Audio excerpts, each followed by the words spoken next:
ইব্রাহিম আলাইহিস সালাতু ওয়াস সালামের সামনে আগুন। তাফসীরের কিতাবের মধ্যে উল্লেখ করে দেওয়া হয়েছে, চতুর্দিক দিয়ে 30 দেওয়াল তুলে দেওয়া হয়েছে, 2 মাস ধরে লাকড়ি জ্বালানো হয়েছে। ইব্রাহিম আলাইহিস সালাতু ওয়াস সালামের সামনে আগুন। জিবরাইল এসে বলে, ওগো আল্লাহর পয়গম্বর, আমার কাছে বলুন, আগুন নিভায়া দেই। মিকাইল এসে বলে, ওগো আল্লাহর পয়গম্বর, আমার কাছে বলুন, আগুন নিভায়া দেই। ইব্রাহিম পয়গম্বর ডাক দিয়ে বলেন, আয় জিবরাইল, আয় মিকাইল, তোমরা এসেছো আগুন নিভায়া দেওয়ার জন্য। আমি যে আগুনে পুড়ে যাব, আমার আল্লাহ কি এটা দেখেন না?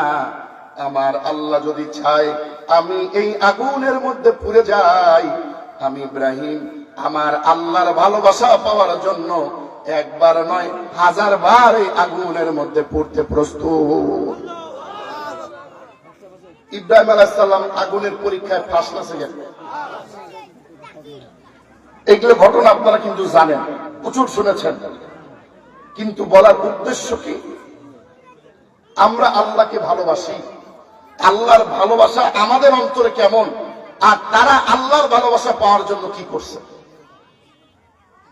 আমাদের ভালোবাসা আর তাদের ভালোবাসা কেমন, এটা বুঝাইতেছি।